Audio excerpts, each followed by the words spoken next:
in many cases,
behind glass.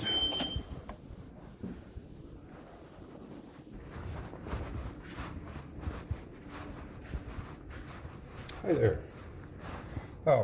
I'm filming here. I just wondered if the sheriff is in. I was wanting to speak to him about his order at the courthouse. I'll see if he's in. What's your name? I'm a citizen of Knox County, Oh. Steve. And I'll what do give you want to talk to him about? the order at the courthouse prohibiting filming. Order.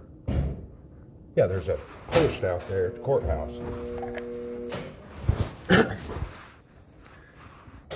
So there's a post at the courthouse that prohibits filming. I'd like to talk to the sheriff about it. I'll see if he's in. One moment. All right.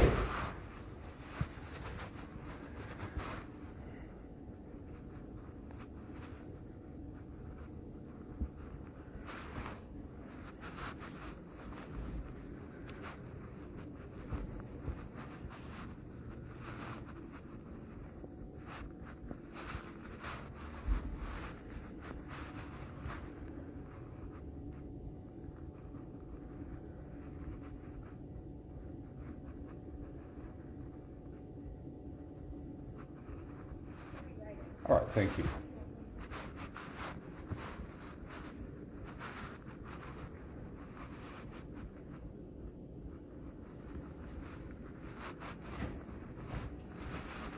Good morning. Good morning. How are we doing? Doing all right? I'm rolling here, filming. Dave Clay. Nice to meet you. Nice meeting you.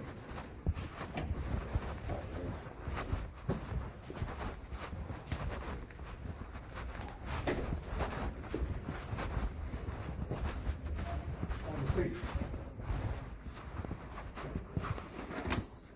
What can I do for you? Well, I was at the courthouse. I've seen it a few times, but I noticed I asked for the judge's order concerning filming and carrying cameras and that in. And I went to the judge's chamber. I asked for it. Well, I can't get it for you today. Okay, I'll give you a week. I come back after it. And, well, they've got it down at security, is what they told me. Is there a judge's order at the courthouse? There is. All And, right. and the reason why, I'd say it's been a year and a half, maybe 2 years ago, it has become, how can I phrase this? If I walk in, forget about being sheriff, if I walk into that courtroom and I pull my cell phone out and start videoing, I'm either going to be kicked out of the court. Well, that's the judge's prerogative to Correct. control his courtroom, and I understand that. But at the same time, if Channel 8 wants to come down and videotape a court hearing, That's a commercial enterprise. they have to get the okay from the judge. That's a commercial enterprise. Well, it never used to be that way, because it was never allowed to be. Nothing was allowed to be videoed anywhere. Well, But it's changed. my problem with that is it's a very historic building. Yes. So why are we preventing citizens from coming in and capturing footage? I mean, we've had several court rulings, and the Constitution also backs up my position. Actually, here, Okay. I've got the cases right here, okay? 241, okay? 242. I mean, I know, don't expect you to know the verbiage of all those, I don't. but, you know, I wanted to bring this to your attention to, you know, Yeah, raise my I appreciate concerns. that. Because, oh, you can have this. Oh, okay. You can have that. Now, Illinois, the 7th District, or 7th Circuit, that case covers Illinois. And it has ruled, the 7th Circuit has ruled that we, as citizens, have the right to film public officers, police officers and public employees in a public setting in the course of their duties.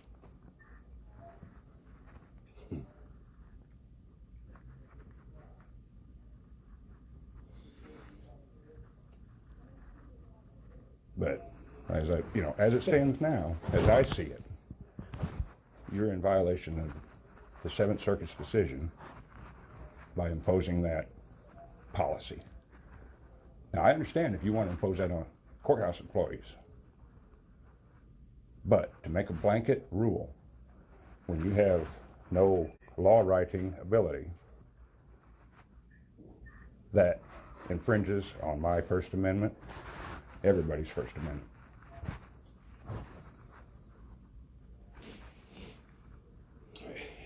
Here's some of the issues that we face. Is that John Doe sitting in that courtroom somehow is videoing through his phone informants who are about to testify. Now, I understand the straw man defense. I really do understand the straw man defense. And You know, I see your side. we could have John Doe knowing that there's informants in that courthouse, and he could be sitting outside Video. with a laws rocket, Yeah. and he could Yeah. just shoot the courthouse, and Yeah. So it's really a straw man defense to say, oh, well, this might happen, so we have to shut down everybody. The thing is, it should be dealt with on a case-by-case basis. I mean, there's decorum and respect Right. that you should show. Right. However, to blanket, prohibit people from coming in, doing their daily business, if I want to walk in and circuit clerk, and capture my experience with them, or the architecture throughout the building. I should be able to do that. I'm laughing at myself. Well, I don't know if anybody's ever brought the argument to you this way. This is first that I've heard of it. Okay, because I've seen, I've been down there, I'm like, well, this is a real inconvenience. I carry them, I go back there. Or the people who don't have vehicles. Now, I know they provide the lockers, I agree with you. but still, I mean, there may be people whose memory is not as good as others, and to have to go to the doctor to go get a slip that says I can carry my cell phone so that I can, that's undue, I believe. And this is undue too. And this bugs the hell out of me. Probably a lot of the traffic into that courthouse deals with either the treasurer's office to pay taxes or the circuit clerk to pay child support. Okay. So a 90-year-old woman walks in to pay her taxes. She's had to park three blocks away because it's a jury trial. Mhm. Everything's full. Everything's full. It's normally full Yeah. down there. She's got her cell phone. Mm-hmm. She's told you can't bring it in. She says, but I'm only going to be here for 2 minutes. You can come with me. Can't bring it in. Now, I'm told about this after the fact. Mm-hmm. Now, I would think that there ought to be some discretion by that court security officer to say, okay, ma'am. Well, I mean, But and I didn't mean to interrupt. When I first came into office, the judges said no cell phones allowed in this building, period. And the reason was the videoing. Right. Well, Well, so that obviously has been changed. That has loosened somewhat compared to what it was. None allowed, period, including news stations and everything like that. right. And the last that I spoke with a chief judge, I'm sorry, administrative judge from the county, it was going to be somewhat their decision as to if they would allow anything in the courtroom. And again, like what you said, are case by case.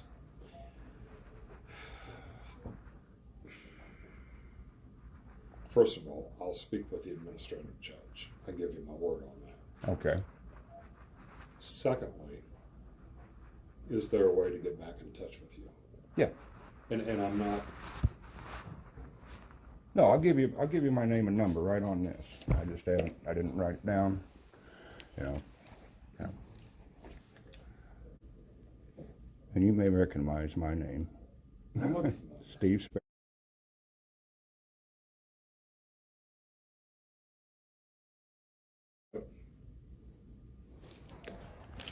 And it may not be today. It's one of No, our and administrative judges. I understand. I'm not expecting. I will call. So, but my issue is that one man does not have the right, or a county administration does not have the right to restrict anything granted under the Constitution. I don't have an argument there. Okay. You know, Now, let me explain one other thing. Now, the courthouse as a whole, the sheriff has total control, I understand. with the exception court chambers and the courtroom. I have no say. Right.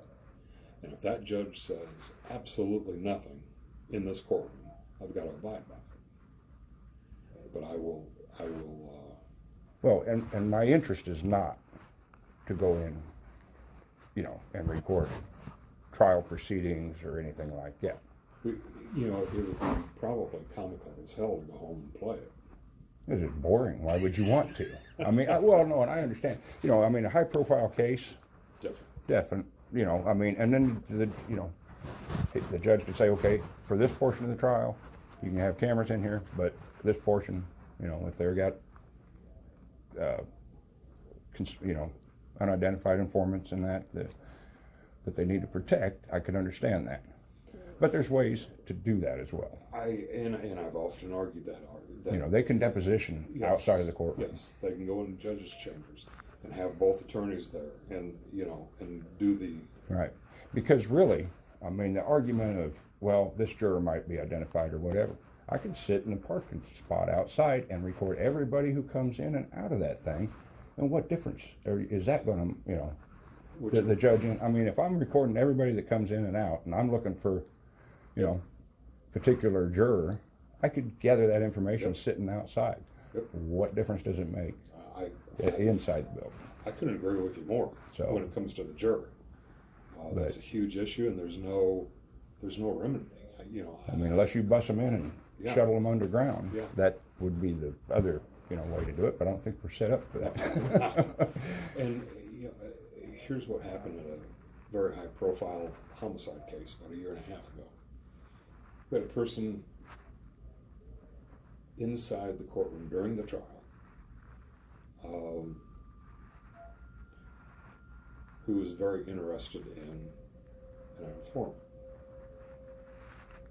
Well, the day came that person was to testify, that informant was to testify, and it got too late, so they moved it to the next day. He got very argumentative, in court with the judge after the gavel went down, escorted him out.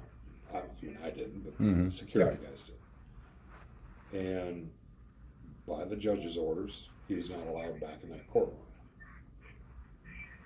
Next day, he's up in the hallway.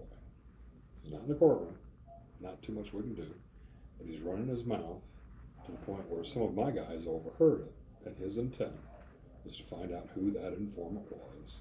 He was from Chicago, and take care of him. Right, and there's laws on the books already to deal with that. Yes, yes. Jury tampering, Right. threatening a juror, Yep. anything like that. There's already laws on the books to do that. That's not, that law is not preventing my right to observe, my constitutional rights. Steve, I'll try to get in today if Okay. the judge will allow me. Well, just call them and set it up. And say, like I say, I'm not expecting lightning fast results. Within a week or two Oh, would be I'd say by the end of the week. Okay. I would like to say sooner, but okay.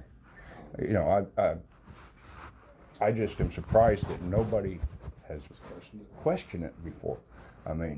I swore an oath to uphold and defend our Constitution. You swore that oath. Our judges swore that oath. Yep. So, I was in the military years ago, but I still honor that oath. Yeah. That wasn't okay, I'm out of the military, now that's done. I still, And I appreciate that service. I never was. well, it was short. It was reserved for training, and however, my unit did. My job, the phones that radar used, switchboard, that was my job to fix that type of equipment. But I'm sorry, there wouldn't be any communications if I was there. right, and that's the I when I joined, that was a phase out MOS, but the recruiter pushed, I was interested in it anyway, but the recruiter said, yeah, that's a great MOS, and then I get to my unit and there's nothing there to work on. I'm like, oh my goodness. But 733rd Maintenance Company out of Canton, most of those folks went to Iraq. If I would have went to heavy wheeled vehicle maintenance or light wheeled vehicle maintenance, I would have went to Iraq. So, choices you make in life are. Yeah. But I just, I've known this has been the policy for a while, and it's always kind of got under my skin, and I've just finally, between work and family and everything else, I just really didn't have time to sit down, get my ducks in a row to challenge it. And I didn't want to come down here, well, you can't do that, you got to stop. I didn't want to do it like that. I wanted to come down and have a decent conversation and bring up my points. And these 18 U.S. code, they spell out anybody who conspires to violate, constitutional rights is in the wrong. So, and I think Gilk versus Cuniff there, that was First Circuit. It didn't cover Illinois, I don't think, but still, that's one of the, there's several cases throughout the United States in different circuit courts that are very, very similar. But, the one that would apply there would be the Second Circuit decision. So, if you have to have a court decision other than the Constitution. Well, So, Judge Shiplett is our administrative judge, and that rotates every year. The chief judge is down in Macomb. mm-hmm. I'll definitely speak with. Yeah, if you folks can get together and talk this over and, give it an honest look and read, and actually apply it to our situation, I believe that you'll see that there should be no restrictions. I should be able to walk in. Honestly, it's a bigger headache than it is worth anything. It really is. I agree. And it bugs me when a 90-year-old woman, and again, there should have been discretion used, that says, my car's 3 blocks away and it took me 10 minutes to walk. Mm-hmm. I gotta walk back. Yeah. Well, and my son's been down there. He rode his bike. Now I've got to hide it in the bushes somewhere. And that prevents I don't like that. Yeah, I don't like that either. But they, you see it all the time down there. I've sat down there for an hour or so and watched people come in and out. And that was before they put the lockers in. They didn't used to have the lockers in there, I don't believe. No, So I'd say they're probably 2 or 3 years old. But it was just amazing to see people hiding $300 or $400 items around the courthouse lawn to be able to go in and conduct business that they See, the other thing that bothers me, judges, me, practically any law enforcement that comes in with a cell phone, we have the right to take them in. Exactly. Why is there a two-class Exactly. system? I agree. You know, And you know, a lawyer is no more trustworthy than I am. probably much less. So, you know, and that's the thing. I just don't, you know, I don't think our rights should be restricted. Like I say, it's a beautiful building, you know, and, you know, I'm kind of setting up and, you know, and thinking about, you know, a new avenue for myself as far as, you know, going out and doing reporting and collecting information and things like that. You know, and one of the things I'm interested in doing is going around and documenting, you know, the old courthouses around Illinois. Because, I mean, there's a lot of history in all these courthouses. Yeah.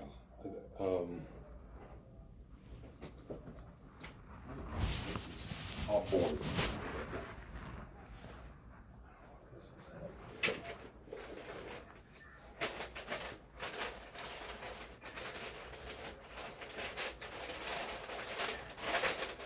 Doggone it. I had a copy of the original plans for the courthouse. And it showed the outhouses. Mm-hmm. It showed hitching posts. And I think the circuit clerk may have it. Yeah. But, or the county clerk. Right. But it was interesting. I believe I've seen that before. It's been a few years, but yeah. It's interesting because, you know, several years back when it was, do we renovate or do we move? Well, cost savings on building was much cheaper than renovating. Mm-hmm. And the renovation, to the naked eye, people don't see what the $7 million has been expended to. Well, no, anybody who's ever undergone a renovation house, you know, Right. would understand. Right. Yeah. So one of the architects for a brief meeting, and he says, you know, if there's a tornado coming to town, you should wish that you were inside this courthouse because it will not be destroyed. Mm-hmm. You know, you go down the basement and see the sandstone or the flagstone. Yeah, just it's solid. crumbling. Yeah.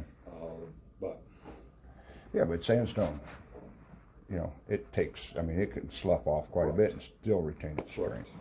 So, but or the nightmares that come with that building. But yeah, that's my yeah, problem. yeah, it does probably need quite a bit of upgrade still, but You know, $7 million didn't touch it. yeah, it would be, yeah, you'd probably be, We still got electrical. We still got just issues. mm-hmm. Well, and to build a new building, you're not going to have that quality Correct. of building. That's the thing. So, Yeah, it's an impressive. Well, I'll back up. A year ago, would typically mow the yard over there, and I was amazed on a weekend how many people stopped just to look. I mean, got out and walked around it, right. and I thought, man, Dave, you got to change your opinion here. Yeah, yeah. Well, and that's, you know, kind of like you go over County 10. People are just stopping and getting out, taking pictures of trains. You know, I mean, it's. Well, I've got a dear. Well, he used to be a politician, a good friend, way down south. I was sitting on a state committee, and he was the chairman of it. And one thing led to another, but we're good friends. And I said, "You need to come up to Knox County. Take a look at the railroad yards," because that was one of the arguments that I was posing. Mm-hmm. And he did, and he was just in awe. Yeah, what, second largest? Yes, second largest, in but the first States. largest with the hazardous materials. Yeah, yeah, we're the second largest in the States. Yep. It's phenomenal. Mm-hmm. I've told several people that, and they're like, really? You know, because I'm, you know, being out in Colorado, where are you from? And I'm like, well, Galesburg, we're the rail hub of the USA. I think it's Kansas City is the next big, I can't remember. No, That's the I- largest, but I don't know either. So- But 200. Well, when you start talking about the number of trains, passenger and freight coming through here, it's an ungodly. oh, I know. I say I can see them out my back too. You know, I see them going over McClure Street. Yep. You know. Steve, So- I will for sure get back All right. to you. And I Well, appreciate thank you it very much. I Thank appreciate you. your time, Yep. and Stop I hope by we anytime. I hope we have a positive We will. outcome to this. We will. All right, thank you. Thank you. You can go out that door on your right. All right, thank you very much.